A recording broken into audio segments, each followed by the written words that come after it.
Welcome વિદ્યાર્થી મિત્રો, કેમ છો? મજામાં? આજે આપણે ગણવા જઈ રહ્યા છે ચેપ્ટર નંબર 1 નું ઉદાહરણ 7 જે માર્ચ 2020 માં 3 માર્કમાં પૂછાયેલું છે. ચાલો શરૂઆત કરીએ.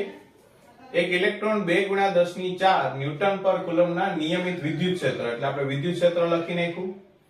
1.5 સેન્ટીમીટર જેટલા અંતર, એટલે સેન્ટીમીટરને આપણે મીટરમાં ફેરવી નાખ્યું. પતન કરે છે. પતન કરે એટલે શરૂઆતનો વેગ 0. ક્ષેત્રનું માન અચળ રાખીને તેની દિશા ઉલટાવવામાં આવે છે અને પ્રોટોનને તેટલા જ અંતરે પતન પામવામાં આવે છે. તો લાગતો સમય કેટલો? તો જ્યારે પણ વિદ્યુત ક્ષેત્રમાં આપણે કોઈ પણ વિદ્યુત ભારને મૂકીએ એટલે એના ઉપર બળ લાગે અને ઇલેક્ટ્રોન કે પ્રોટોન બંને પાસે દળ હોવાથી અહીં બે બળની સરખામણી થશે.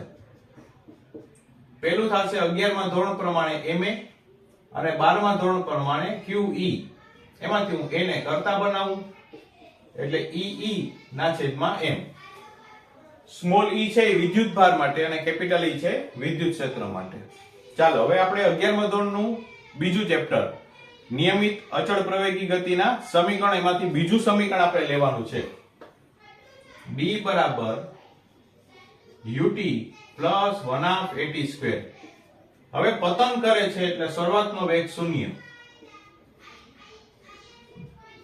1/2. ચાલો પ્રવેગની કિંમત મૂકી દઈએ.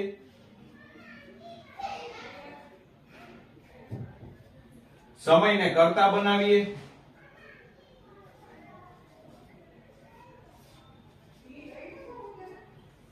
ચાલો હવે આપણે અહીંયા બે દાખલા ગણવા જોશે, એક ઇલેક્ટ્રોન માટે અને એક પ્રોટોન માટે.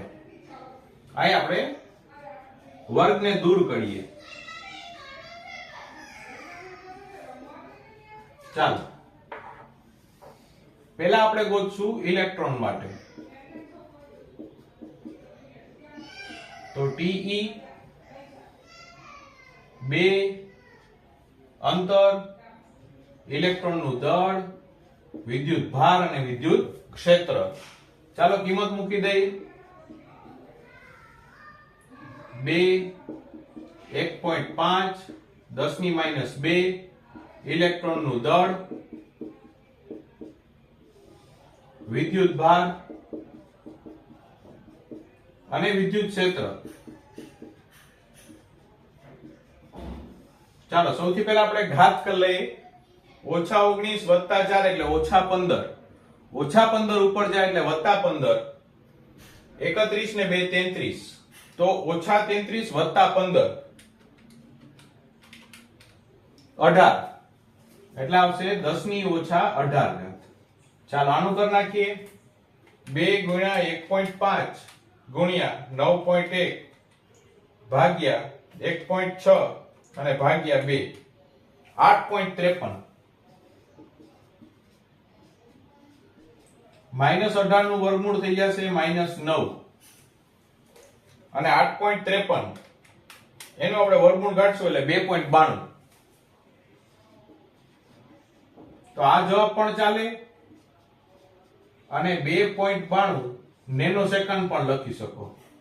આ બંને જવાબ તમારા સાચા. ચાલો આ જ રીતના આપણે ગણતરી કરશું પ્રોટોન માટે.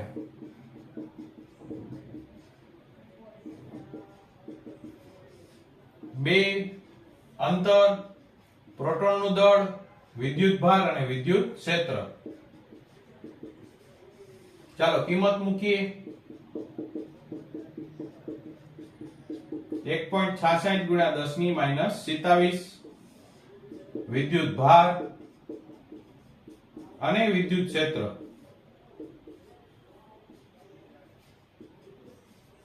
ચાલો પહેલા આપણે ઘાત કરી લઈએ.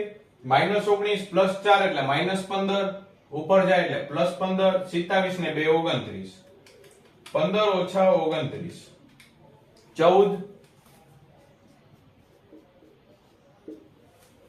અહીંયા આ 2 અને 2 ઉડી જશે, અહીંયા પણ ઉડી જશે. ખ્યાલ આવે? પણ કેલ્ક્યુલેટર હોય એટલે વાંધો ના આવે. ચાલો 1.5 ગુણ્યા 1.66 ભાગ્યા 1.6 1.55.